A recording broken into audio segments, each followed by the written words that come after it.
একটা হাতে বালতি আর দড়ি নিয়ে বাবা ইদরার দিকে চলে যাচ্ছে পানি আনার জন্য। যেতে যেতে যেতে যেতে বাবা বেশ কিছু দূর চলে যাওয়ার পর এবার দেখছে জানো বাবা কয়েকটা মেয়ে মানুষ হাতে দড়ি আর বালতি নিয়ে বাবা ওই ইদরার দিক থেকে জানো চলে আসছে। আস্তে আস্তে রাস্তাতে আমেনার সঙ্গে দেখা। বলছে বোন আমেনা কোথায় যাবি?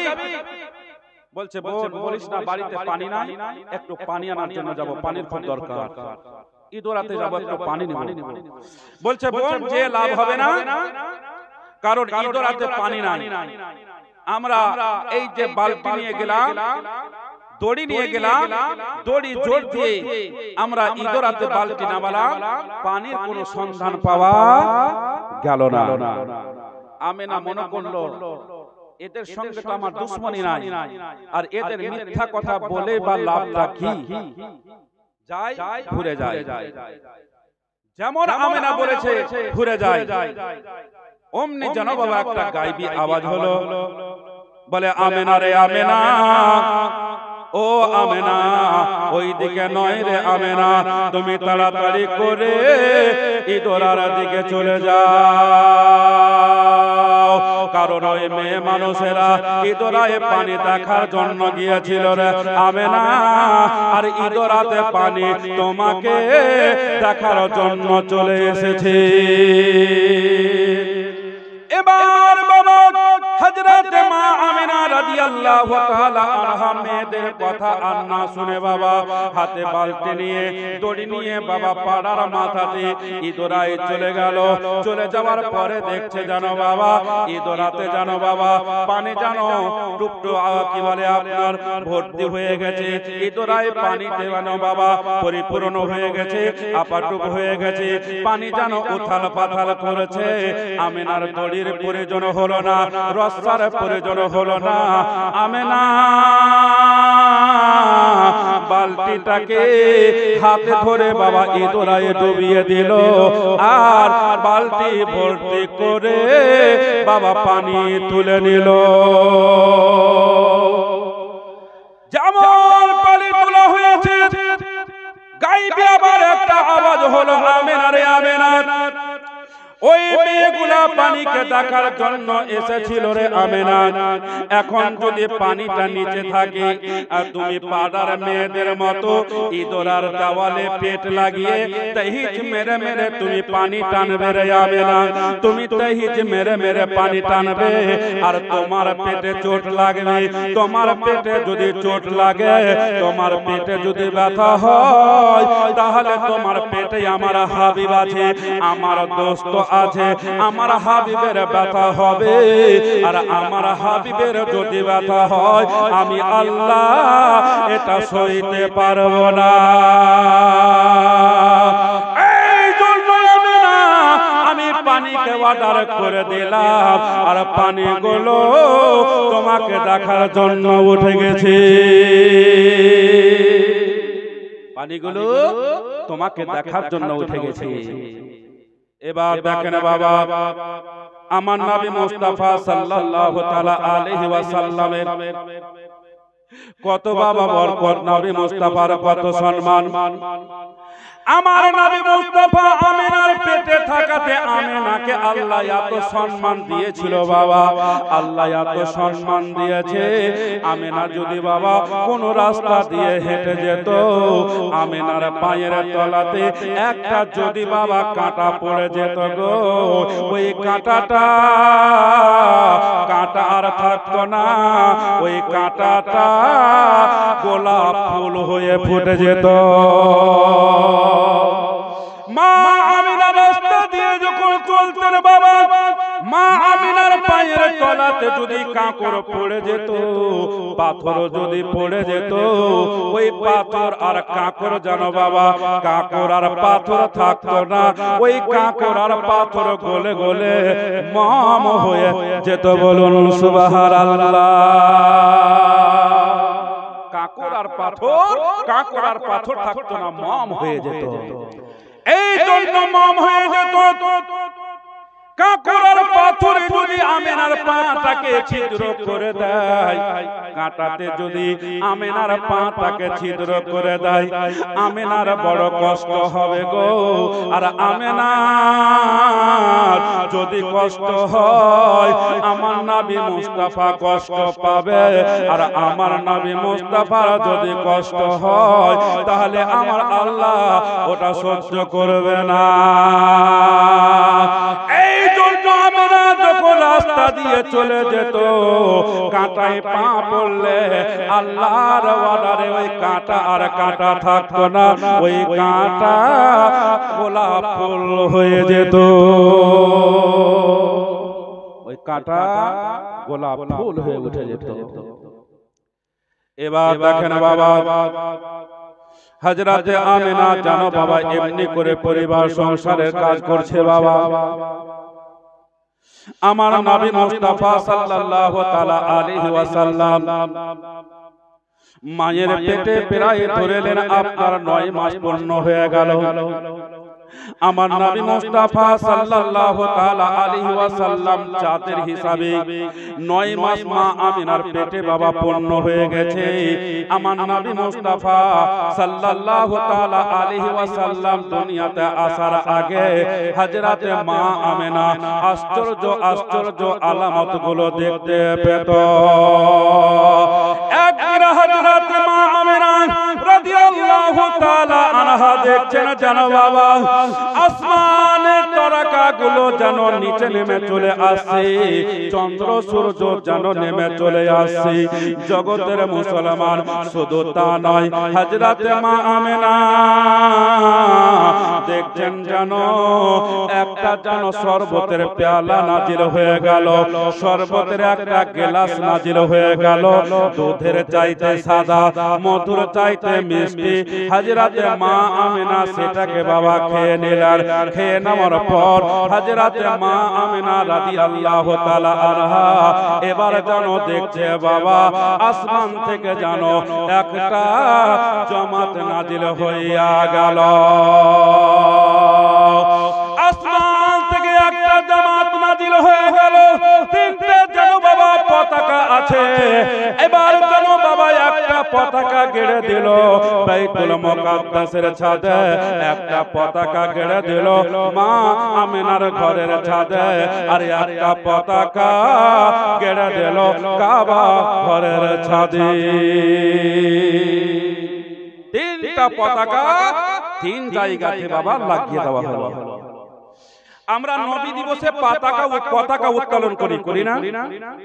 গ্রামে আমরা পতাকা টাঙি, মসজিদের মিনারে পতাকা টাঙি, বাড়িতে নবীর মহব্বতে পতাকা টাঙি। এই পতাকা যখন টাঙি তো অনেকে বলছে এরা কি করছে রে, এই পতাকা কাপড় নিয়ে কেন টানাটানি করছে? এই পতাকার বরকত তারা বুঝে না। নবী দিবসে নবী পাকের মহব্বতে একটা সবুজ রঙের পতাকা যদি আপনি বাড়িতে লাগাইয়া দেন, আমার নবী পাকের মহব্বতে ওই পতাকার ওসিলাতে আপনার বাড়ির বালা মুসিবত আল্লাহ দূর করে দেবে। জগতের মুসলমান, নবী পাকের জন্মদিনে পতাকা উত্তোলন করা যদি জায়েজ না হয়, নবী পাকের জন্মদিনে পতাকা উত্তোলন করা যদি না জায়েজ হয়, জগতের মুসলমান, তাহলে ভারত পাকিস্তান বাংলাদেশ যখন বাবা ভাগ হয়ে গেল, দেশটাকে স্বাধীন করার পরে বাবা পতাকা উত্তোলন করেছিল কি?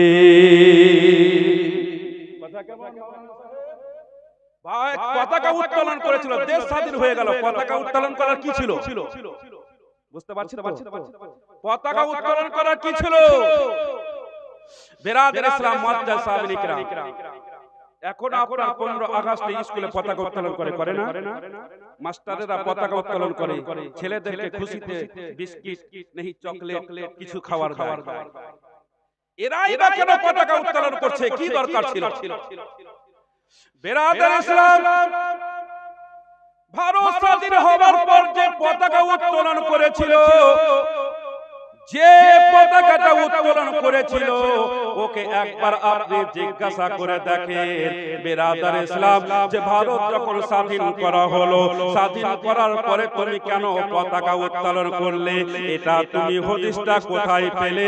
ওই তখন এক বাক্যে জবাব দেবে, কোরআন হাদিসকে রিসার্চ করে দেখেছি বিরাদার ইসলাম, যে আমার নবী মুস্তাফা দুনিয়াতে আসার আগে তিনটা পতাকা আল্লাহ পাকের হুকুমে টেঙে দেওয়া হয়েছে। নবী আসার খুশিতে আল্লাহ যদি তিনটা পতাকা টেঙে দিতে পারে, তাহলে আমরা নিজের দেশকে স্বাধীন করলাম। নিজের দেশকে স্বাধীন করার পরে আমরা কেন পতাকা উত্তোলন করব না? কথা বুঝতে পারছেন তো? বুঝাতে পারছি? বিরাদার ইসলাম, তো ভারত স্বাধীন হওয়ার পরে যদি একজন পতাকা উত্তোলন করতে পারে, তাহলে যেই নবীর জন্য বিরাদার ইসলাম চন্দ্র সূর্য নক্ষত্র গ্রহ তারা আপনার সাত সাবাক জমিন ও আসমান জান্নাত জাহান্নাম আরশ কুরসি লৌহ কলম মহান আল্লাহ তৈরি করেছে, সেই নবী মুস্তাফার কারণে আজকে সেই নবী মুস্তাফার জন্মদিনে যদি খুশি উদযাপন না করি তো করব কার জন্মদিনে? এখন তো বিরাদার ইসলাম নিজের মেয়ের নিজের ছেলের জন্মদিনে হ্যাপি বার্থডে করছে, এতে বেদাত হয় না, এতে শিরক হয় না। আর যার জন্য সারা জগৎকে আল্লাহ সৃষ্টি করেছে তার জন্মদিনে খুশি মানালে, দোয়া খায়র করতে গেলে, মিলাদ মাহফিল সাজাতে গেলে এটাই হয়ে গেল বেদাত। জগতের মুসলমান মানুষ কত পিছিয়ে পড়েছে। জগতের মুসলমান ওই দিকে যাচ্ছে না, বক্তব্য লম্বা হয়ে যাবে। এবার বাবা তিনটা পতাকা টেঙে দেওয়া হলো, একটা টেঙে দেওয়া হলো বাইতুল মুকাদ্দাসের ছাদে, আর একটা পতাকা টেঙে দেওয়া হলো আপনার কাবা ঘরের ছাদে, আর একটা পতাকা টেঙে দেওয়া হলো মা আমেনার বাবা ঘরের ছাদে। নারে তাকবীর, নারে রিসালাত।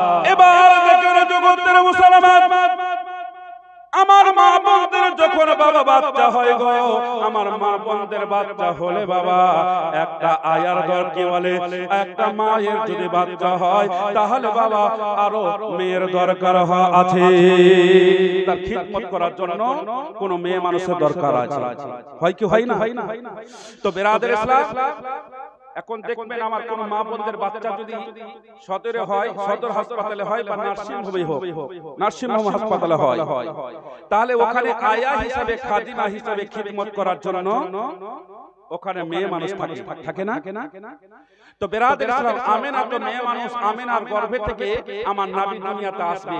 তা আমেনা তো শাশুড়িও বেঁচে নাই, মাও বেঁচে নাই, স্বামীও বেঁচে নাই, এখন তার দেখভাল করবে কে?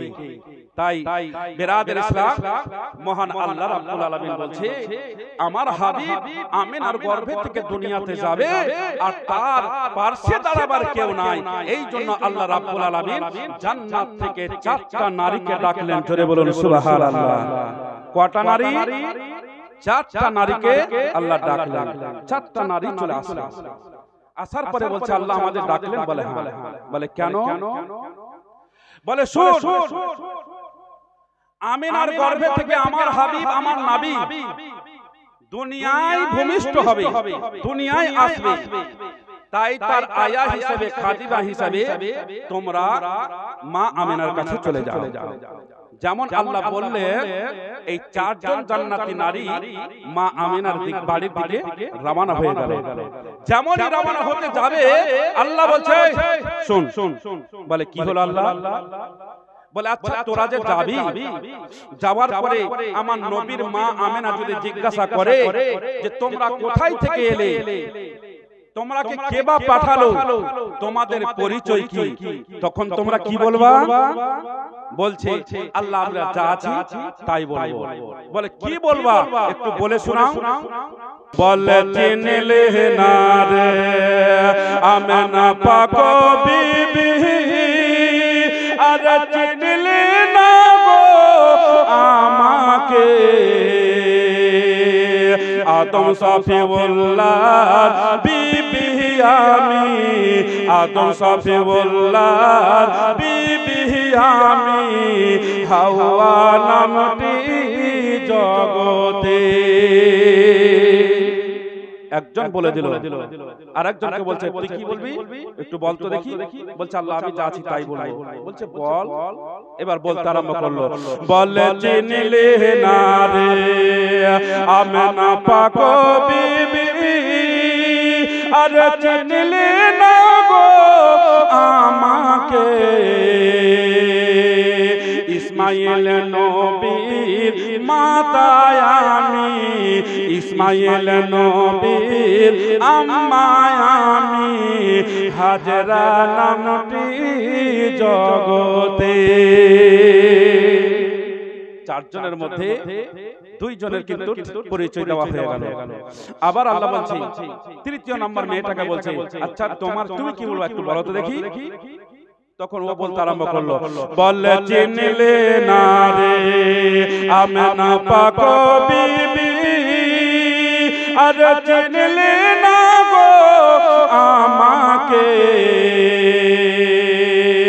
ঈসা রুহুল্লাহ মাতায় আমি, ঈসা রুহুল্লাহ মাতায় আমি, মারিয়াম নামটি কোরআনে।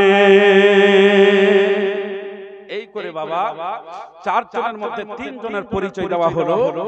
একজন কিন্তু চুপ করে দাঁড়িয়ে আছে, বলছে আল্লাহ কেউ নিজের স্বামীর পরিচয় দিল, কেউ নিজের বেটার পরিচয় দিল, কিন্তু আমি যে আমার স্বামীর পরিচয় দেব, আমার স্বামী তো খোদা দাবি করা কাফের, আর এখন যদি আমার স্বামীর পরিচয় না দিই তাহলে আমি কি বলে পরিচয় দেব। তখন বলছে আমার স্বামী কাফের হোক আর যেই হোক না কেন আমি সত্য কথাটাই বলবো। তাই এবার ও বলতে আরম্ভ করলো, বলে চিনলে না রে, আচ্ছা বেনামি নামে টাকার দরকার আছে, নাম না বললে হবে। সুবহানাল্লাহ, বেনামি নামে একজন নবী পাকের মহব্বতে 500 টাকা করেছে দান, এই দান কবুল করে পাক সুবহান। নারে তাকবীর, নারে রিসালাত, সুবহানাল্লাহ। এবারে তখন বলছে যে আমি যা আছি তাই বলবো। বলে চিনলে না রে আমেনা পাক বিবি, আরে চিনলে না গো আমাকে, খোদা দাবি করা ফিরাউনের বিবি, খোদা দাবি করা ফিরাউনের বিবি, আসিয়া নামটি জগতে। যাই হোক ব্রাদার ইসলাম মুআজ্জাজ সামনে কিরাম, চারজন নিজের পরিচয় দিল। আল্লাহ বলছে তোরা যা বললি একটাও বলা চলবে না, এই সব কিছু বলা চলবে না। বলে আল্লাহ তাহলে আমরা কি বলবো? বলে আমার নবীর মা আমেনা যখন তোমাদের জিজ্ঞাসা করবে তোমরা কোথায় থেকে এলে, কে বা তোমাদের পাঠালো, তখন তোমরা এক বাক্যে বলে দেবে যে মহান আল্লাহ রাব্বুল আলামিনের অর্ডারে আমি তোমার আয়া হিসাবে খিদমত করার জন্য আমরা এসেছি, খিদমত করার জন্য আমরা এসেছি। এবার ব্রাদার ইসলাম চারজন জান্নাতি নারী চলে আসলো। আসার পর এবার আমার নবী মুস্তাফা সাল্লাল্লাহু তাআলা আলাইহি ওয়াসাল্লাম দুনিয়ার বুকে আসবেন, মা আমিনার উদর থেকে দুনিয়ার বুকে আসবেন। এবার দিন আর রাতে বাবা ঝগড়া লাগিয়েছে, দিন আর রাতে ঝগড়া শুরু করেছে। বিরাদর ইসলাম মুআজ্জাজ সামিন ইকরাম, দিন বলছে যে আল্লাহ আমি হচ্ছে দিন ধলো আর তোমার নবী হচ্ছে নূরের আলো, তাই আমি দিন আমার মধ্যে তোমার নবীকে পাঠাও, আমি দিন আমার শান ও শওকত বেড়ে যাবে, সম্মানটা বেড়ে যাবে, বলেন সুবহানাল্লাহ। এবার রাত বলছে যে আল্লাহ আমি রাত হলাম কালো, তোমার নবী হচ্ছে নূরের আলো, তাই তোমার নবীকে যদি আমি রাত আমার মধ্যে পাঠাও তাহলে আমার শান ও শওকতটা বেড়ে যাবে, মর্যাদা বেড়ে যাবে। এবার নিজের নিজের কথা, দিন বলল নিজের কথা, রাত বলল নিজের কথা। তখন দুইজন যখন বলল, এবার দুইজনের মধ্যে একটা হিংসা হলো। বেরাদের ইসলাম মুআজ্জাজ সামিন ইকরাম, তখন দিন বলছে, এবার রাত বলছে দিনকে, ওরে দিন তুই হলি ধলো আর তোর নিজস্ব নাই কোনো আলো। বলছে এটা কি করে হয়? আমি দিন বলো, আমার মধ্যে দিনের মধ্যে মানুষ যখন চলে তো লাইটের দরকার পড়ে না, মোটর সাইকেলে লাইট জ্বালাবার দরকার পড়ে না, বাড়িতে লাইট জ্বালাবার দরকার পড়ে না। মানুষ বিনা লাইটে বিন্দাস মাঠে ঘাটে শহরে বাজারে সব জায়গা ঘুরে, কোনো অসুবিধা হয় না। আর তুই বলছে দিন, আর তুই বলছে দিন তুই হলি ধলো, তোর নাই কোনো আলো। এটা কি করে হয়? তখন রাত বলছে তুই ধলো, তোর নাই কোনো আলো, আমি হচ্ছে রাত। তারপরে রাতে মানুষের চলাফেরা করতে অসুবিধা হয়, লাইট না হলে চলতে পারে না। কিন্তু তারপরেও আমি বলছি, বুঝিয়ে দিচ্ছি, প্রমাণ করিয়ে দিচ্ছি যে তুই হলি দিন, তুই হলি ধলো, তোর নিজস্ব নাই কোনো আলো। দিন বলছে এটা কোনো মতেই হতে পারে না, অযুক্তি কথা বললে তো হবে না। তখন রাত বলছে, ওরে দিন শোন, তুই হলি ধলো, তোর নিজস্ব নাই আলো। এই যে মানুষের চোখ আছে বাবা, তো চোখের ঠেলাটার চতুর সাইড হলো ধলো, তার মধ্যে নাই কোনো আলো। আর চোখের মধ্যে মনি যেটা কালো, সেটাই দিচ্ছে টর্চ লাইটের মতো আলো। জোরে বলেন সুবহানাল্লাহ। যেটা আমরা চোখের ঢালার মতো ধলো, ওটা তো আমরা দেখতে পাই না। যেটা চোখের কালো হয়ে মনিটা আছে পট্টি হয়ে, ওটাই দিচ্ছে আলো, ওটাতে আমরা দেখতে পাই। দিন তখন বলছে কথা তো সত্যি। এবার রাত বলছে শুধু তা নয়, পবিত্র কোরআন শরীফে অক্ষরগুলো লেখা আছে আমি কালো, কালো কালি দিয়ে। জোরে বলুন সুবহানাল্লাহ। শুধু তা নয়, কাবা ঘরের রং হলো কালো, কাবা ঘরের যেটা গিলাফ আছে সেও কালো, আর হাজরে আসওয়াদ পাথর যেটা জান্নাত থেকে নিয়ে এসে রাখা হয়েছে সেটাও হলো কালো। জোরে বলুন সুবহানাল্লাহ। আর কালোর হলো এত দাম, আর তুই বলছিস দিন আমার মধ্যে নবী আসবে, এটা কখনোই আসতে পারে না। আল্লাহ বলছে, ওরে দিন রাত তোরা ঝগড়া করিস না, আমি হলাম আহকামুল হাকিমিন, আমি কারো দিলে দুঃখ দেব না। দিন আর রাত বলছে, আল্লাহ আমরা দুইজন দাবি করেছি, আর তোমার নবী আসবে একটা, আর তুমি বলছো আমি কারো মনে দুঃখ দেব না, এটা কি করে হয়? তো বেরাদের ইসলাম, তখন আল্লাহ বলছে, ওরে দিন রাত শুন, আমি আল্লাহ কারো মনে দুঃখ দেব না। এই জন্যই বললাম যে রাতটা শেষ হবে আর দিনটা শুরু হবে, ওই সময়তে শুভ ও সাদিকের সময় আমার নবীকে দুনিয়ায় প্রেরণ করব। জোরে বলুন সুবহানাল্লাহ।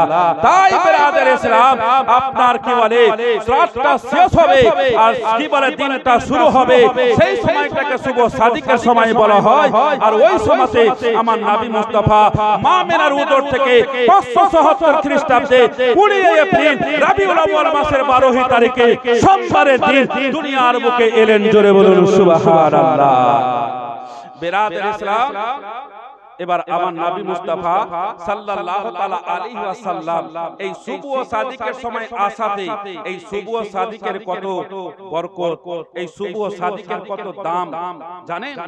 এই শুভ ও সাদিকের সময়টাতে যতই আপনার গরম হোক না কেন, এই শুভ ও সাদিকের সময় আপনি উঠবেন, আপনার শরীরে ঠান্ডা অনুভব হবে। জোরে বলুন সুবহানাল্লাহ। ঠিক কিনা মাওলানা সাহেব?